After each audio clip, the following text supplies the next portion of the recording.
Hey y'all, this is Culture Soup, where tech, culture, and business collide. It's a podcast that spoons up everything hot from social media. I'm your host, L. Michelle Smith, and each episode we bring you some of the most notable and not yet notable thought leaders in tech, business, and culture.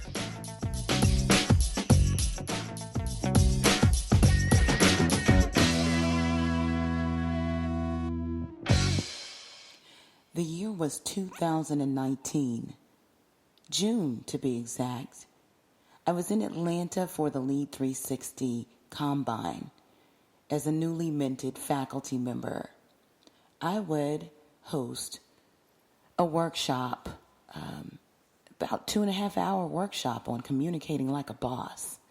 There were several of us that were lined up, and if you listen to the Culture Soup podcast, you've met several of them. We had Nick Nelson right next door to me. We had Cher Jones of LinkedIn fame, the B2B social media trainer, who did a win talk. You even met Natasha Bowman, the workplace doctor. She did a win talk. Well, there was one more win talk that I recall that had an impact on me. And it was from a woman named Dorinda Walker. And I'd met her the day before in line for the luncheon that a few of us facilitated for the women there at the Combine. And she was so nice, so unassuming to be the legend that she is. You see, she led marketing, VP of Global Marketing for one of the largest insurance providers, I should dare say, on the planet. And she was able to produce millions and millions of dollars in revenue as a result of her marketing. But it doesn't just start there. Dorinda has an amazing story that demonstrates unprecedented resilience. I'm going to let her tell her story, but she shared it that day during her win talk, and I was blown away. Afterwards, we met one another and vowed to remain connected. Ladies and gentlemen, without further ado, Miss Dorinda Walker, marketing legend, author, speaker, and overcomer.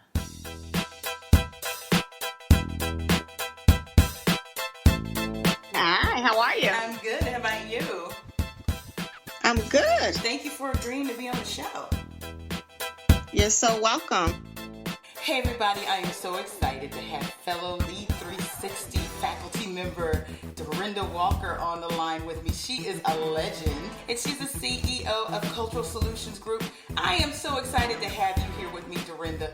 You know, I am excited to be with you. Great. I was first introduced to you in person at the Lead 360 Combine in Atlanta earlier this summer, and what a joy it was to meet you. Your work had preceded you. I'd seen you on LinkedIn, I'd followed you a little bit, and to learn your story, it was just completely compelling and moving. Thank you. Thank you so much. Yeah. So thanks for joining us here on the Culture Soup podcast. What do you say we have a Culture Soup moment? I'm ready. Awesome. Well, listen, today is August 22nd, 2019, and it is Black Women's Equal Pay Day. Now, when this airs, it'll be next Thursday, so it'll be 7 days away, but when we're recording this, it's Black Women's Equal Pay Day.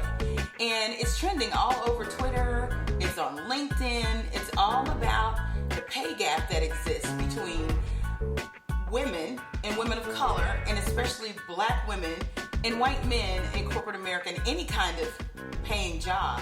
And the gap for Black women is pretty steep. What do you have to say about this? Because you have been a groundbreaker in diversity, equality, inclusion, in marketing, but you may have something to say about Black women and getting paid what we're due. I absolutely have something to say. And what I have to say is we should not stand for it. You know, the fact that Black women make 61 cents to the white man's dollar is outrageous, especially since we are one of the most highly educated groups in this country and the fastest growing groups in terms of education. We attain higher education. We are bosses on the job. We contribute. You know, we contribute just as much as any other culture in corporate America. And it's time that we take a stand and demand that we are paid for our worth and our value. And you know what? Those stats that you just spouted out, that's very, very good. But I want to point out to people that comes right from the U.S. Census. Black women hold more degrees and advanced degrees than any other group, which is amazing to me. And, you know, spending some time in corporate America, I've seen it. We go the extra mile to get the credentials, and still, whether it's pay and sometimes promotion, we get left behind. Have you seen that? I have, and I think that's one of the reasons why Black women are opting out of corporate America, because they're figuring if they can work for corporate America and not get equal pay, they can certainly work from themselves and demand the value that they are working for and that they're earning. Right, and you know so I think that's why you're seeing.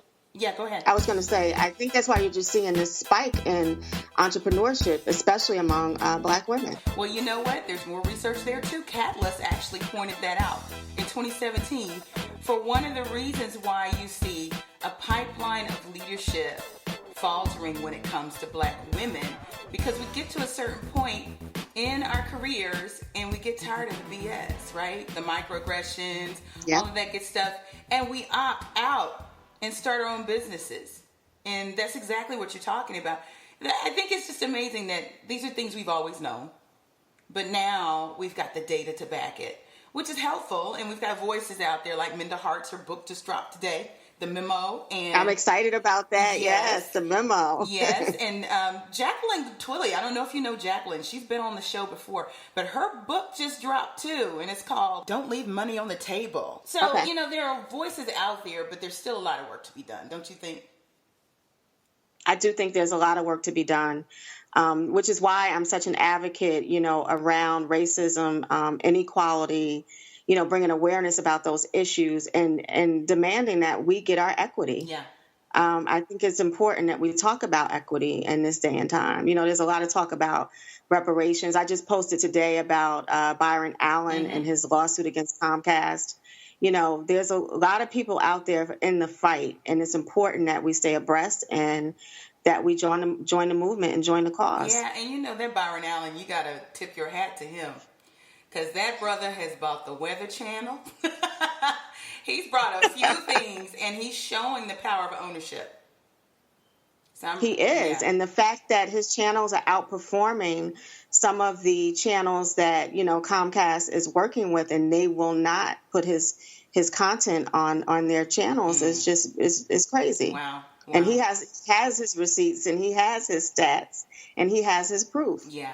And the fact that, you know, it's been ruled that in his favor twice. Yeah. They're not, you know, and they're taking it to a high. We know about that. Yeah.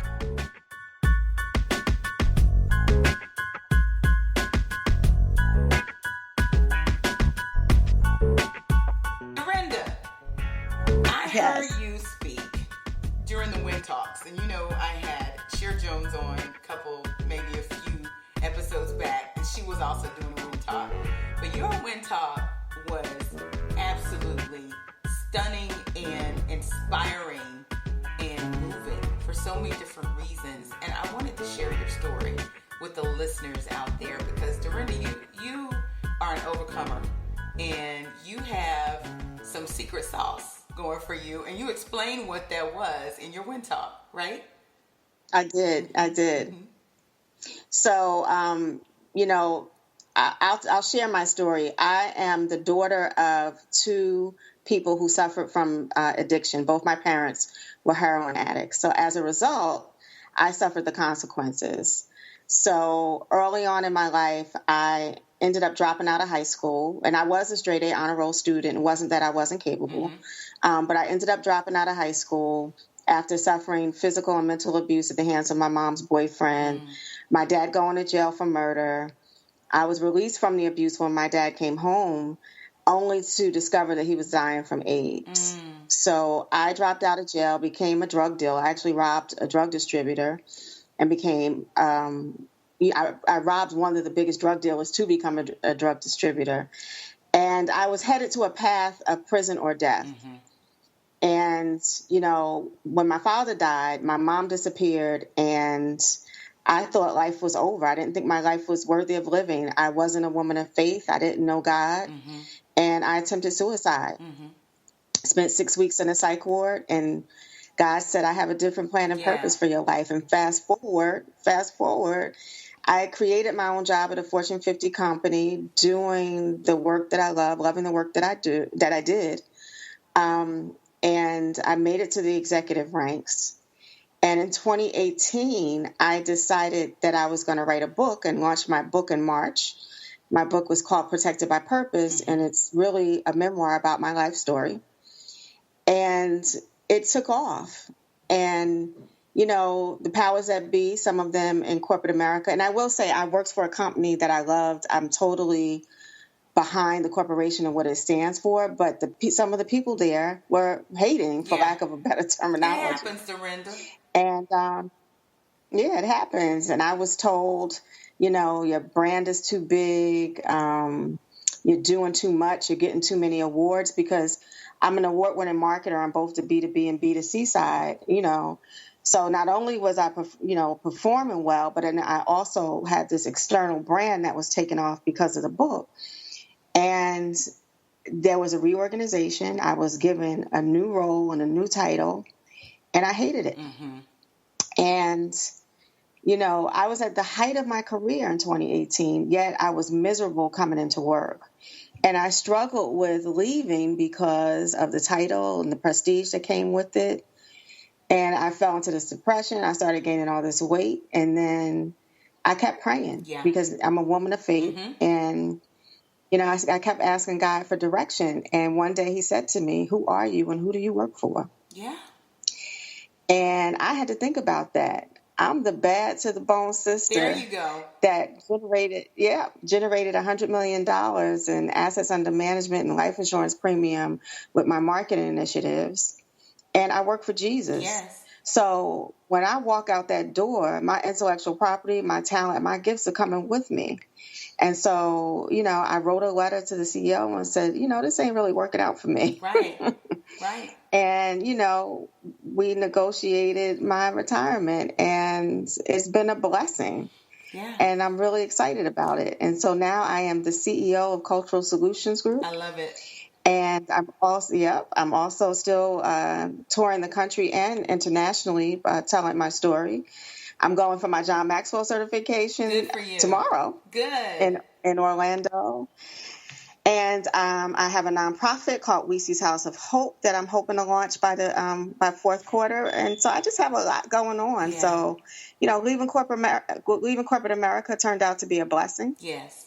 And I would encourage anyone who is struggling, and when you get to a point where you don't like coming into the office, then you have to make a cognitive decision, and you have to work with intent to figure out how you're going to change your circumstance. Agreed. So, I'm a big believer in creating your opportunity and not waiting for it.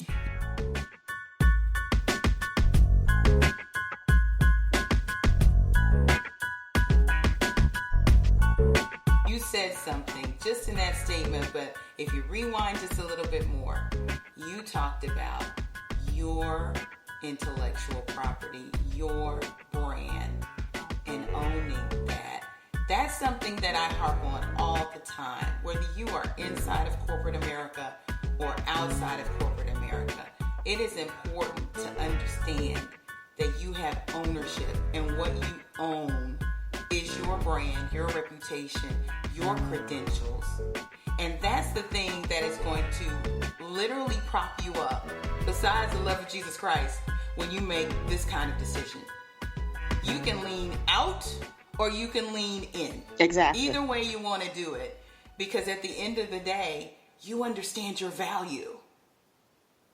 You agree? And that's what it sounds like. Absolutely. You came to that point. I agree.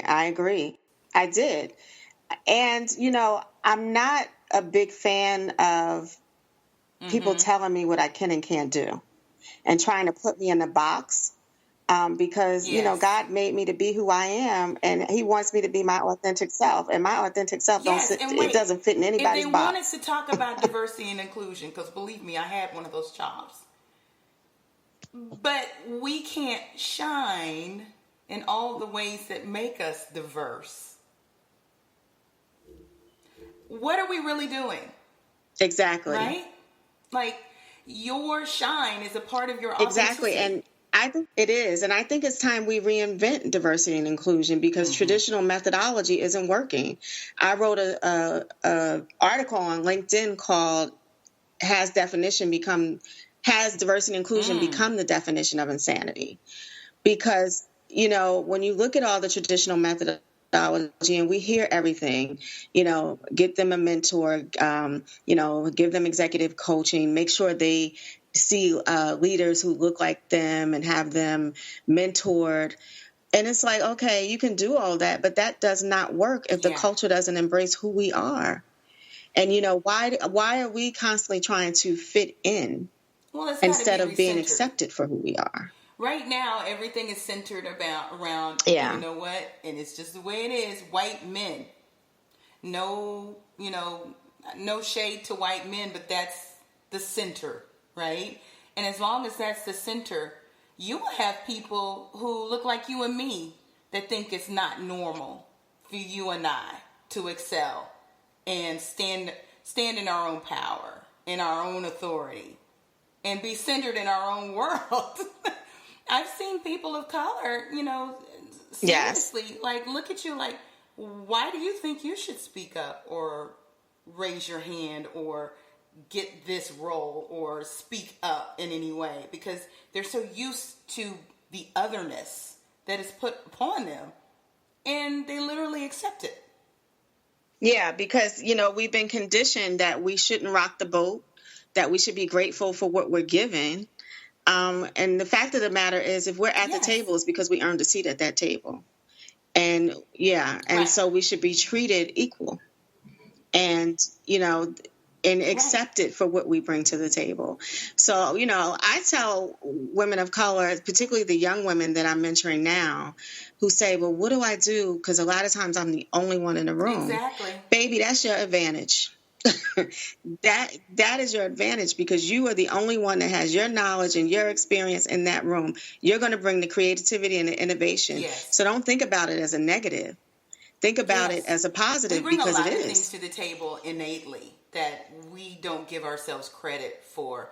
I'll be speaking in Salt Lake City next week to a tech conference about why there's an advantage to having black women in tech. And one of the reasons that I give is innovation, because we are able innately, because of lack of access to capital, sponsorship, mentorship, you name it, the list goes on, to innovate anyway. It's called doing something out of nothing, making something out of nothing. We know how to do that. Yes. So add the degrees and the certifications, and what do you have? Somebody who can innovate in a space. Resilience. We've been told no over and over and over and over again. And you know what? We're still standing. That's right. I tell everybody that Black folks are some of the most resilient people you'll ever meet, because we had to be.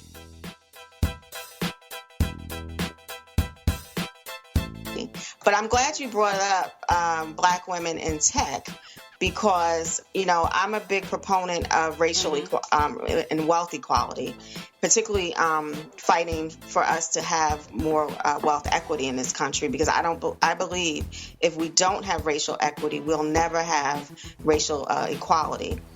And so the fact that we don't have enough Black and Latinos in tech is problematic, and it's leading to an occupational segregation that we have to take a hold of, and we have to demand that these tech companies do more to recruit and retain more women of color, because that is going to widen the wealth gap even more, and we can't afford to widen it anymore. Because I struggle. It is important that the companies put the diversity and inclusion and equity programs in place. Yes, please keep doing that. You know, even if you just feel you're checking a box, do it. But at the end of the day, are we dealing with a heart issue? We're not. And, you know, in that article I mentioned earlier, I talked about you cannot have a diversity and inclusion strategy where everyone fits in the box, because the issues that Black women have are going to be different than some of the issues that Asian women may have or Black men may have. So it can't be a one-size-fits-all approach, and you're going to have to adopt based on the need where you have a wide gap that you need to fill in terms of your diversity recruitment, and making sure that you have processes and training in place that they walk into a culture that's accepting of who they are, what their needs are, so that they can excel in that workplace environment. Because you can recruit all day long, but if you don't have the culture that's going to retain, you're wasting your time. That's the number one reason why people stay. They feel like they belong. It's the number one reason why people leave when they don't feel like they belong.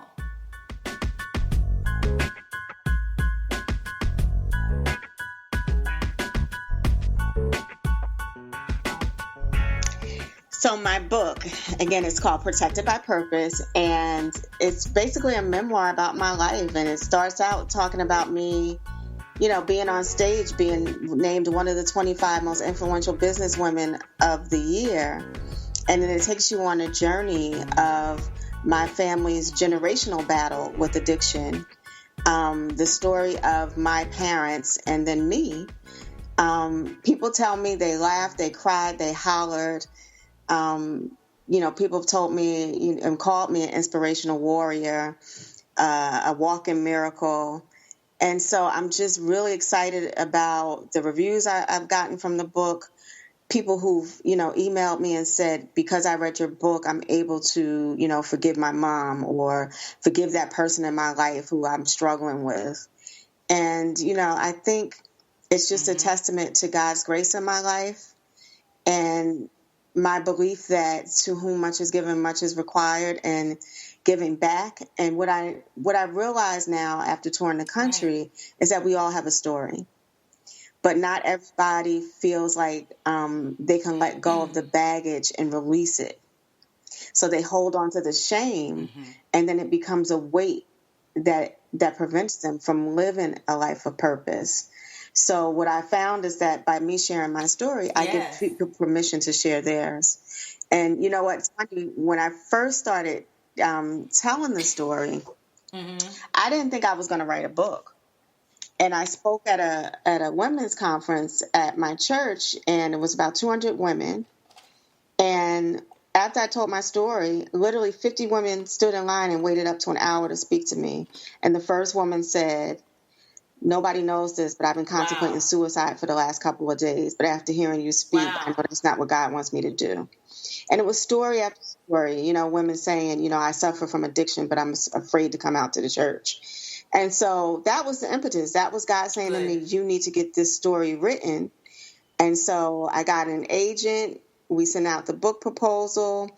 They sent it out to 50 publishers. 20 came back with interest. And I got the deal like really quick. And so I knew that it was God's plan and purpose for the book to happen. And we're working on a movie right now. And so God willing, you'll see the movie coming out. And just very excited about, you know, what God has done in my life. And, you know, people say to me, you know, God talks to you, but he doesn't talk to me. And I tell people he talks to all of us. It's whether or not we listen. That's excellent. So Dorinda, that's the difference. If you have any projects coming up that you're working on that you can share. I am. I'm working on a cause marketing campaign right now. In fact, I just bought the .com rights to it. So I'm excited about it, and you'll hear more about it. I'm not going to tell you what it is yet. I have a few clients with my business, so you'll start to see more work coming out from Cultural Solutions Group. I'm working on my next book, which will be a novel, and I'm excited about that. It's based on, it is, but it's loosely based on what I imagine one of the characters in my book, my great-grandmother, what I imagined her life to be. So I'm excited about that. And it's just, the sky's the limit. And people are like, you're retired from corporate America. And I'm like, but I'm not really retired. Yes. I'm on my next. I'm on my next chapter. I think that's cultural too. Our parents lived where you went, you had the job, retired, and then that was it. But even now, my parents, you heard me looking after them going out the door here. They look at what I'm doing and they say, what if? They wonder what it would be like if they had lived their dreams, right? And they probably still can. They're still on this earth. They probably can. I need to have that conversation with them, coach them through that. But we're living in this time, and I think thanks to the internet, which enables so much business to be done, entrepreneurship to happen. The cost of starting a business is much lower than it used to be, thanks to the internet. We have these opportunities. And so it's so important. And I talk to my clients about, do you really want your epitaph to say shoulda, coulda, woulda? It's time. Why not, when you retire, start something totally different? Or not even wait until you retire to start your passion and build your brand. Yeah, when you look at Robert Kowalski's, he has this quadrant on how to build and acquire wealth.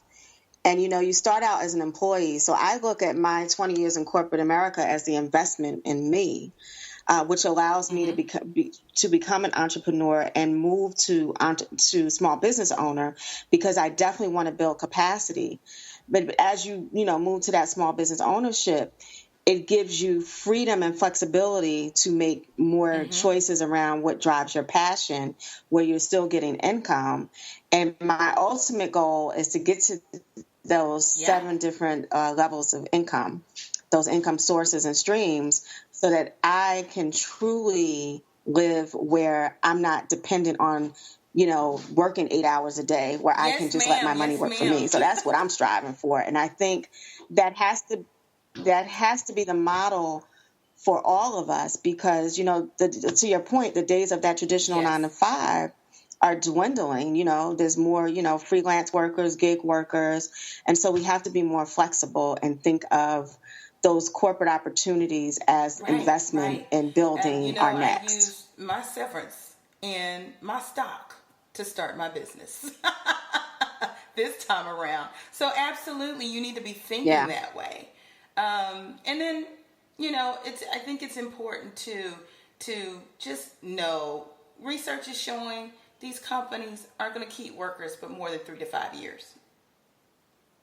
So are you just a sitting duck? Or are you going to do something for yourself to make sure to have those other streams of income? I mean, that's a great point.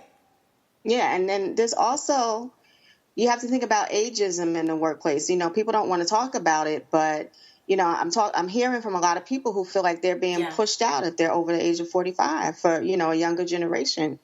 So, but 45, that's not, 45, 50, that's the new 30, right? So we still have a long way to go, and it's not the end. And, hopefully, you were smart and you saved and you invested so you can work on your next, and just be thankful for whatever years you had in corporate America. Dorinda, where can everybody find you online and follow you on social media?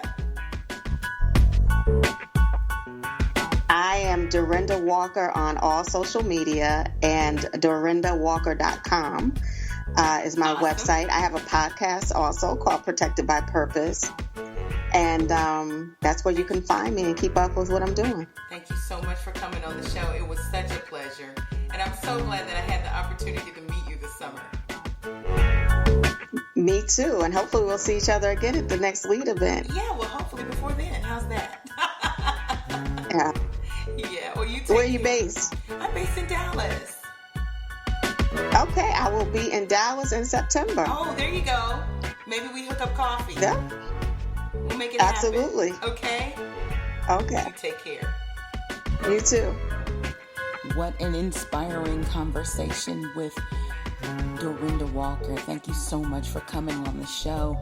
So moved. Yeah, that's right. I just got back from Salt Lake City on yesterday, and what a great time at Pluralsight Live at their Thrive at Live experience, the inaugural one.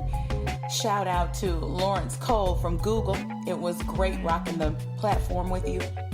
We talked about diversity and inclusion. I, for one, talked about making room for women of color in tech, raising that velvet rope. Oh boy, that was quite a message. Thank you so much to the planners, Sapphire Reels and Aaron McNamara for having me out. Okay, coming up next, we are going to talk to Angelina Darsaw. Speaking of Google, she is their lead national Google digital coach. That's right, she's a digital coach, and she works with especially underrepresented groups who are entrepreneurs. And there is an army of Google coaches all across the United States, and she heads them up.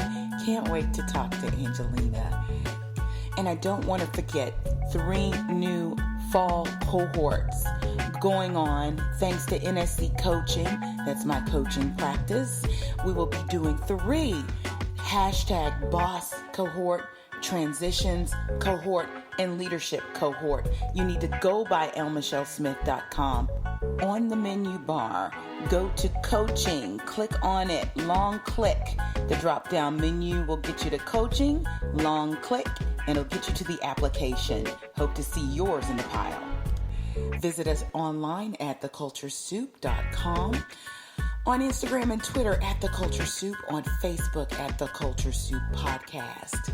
See you next week.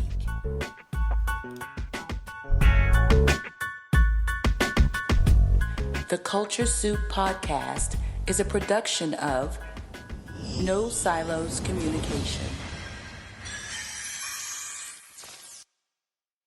The Culture Soup Podcast is a registered trademark of No Silos Communications, LLC.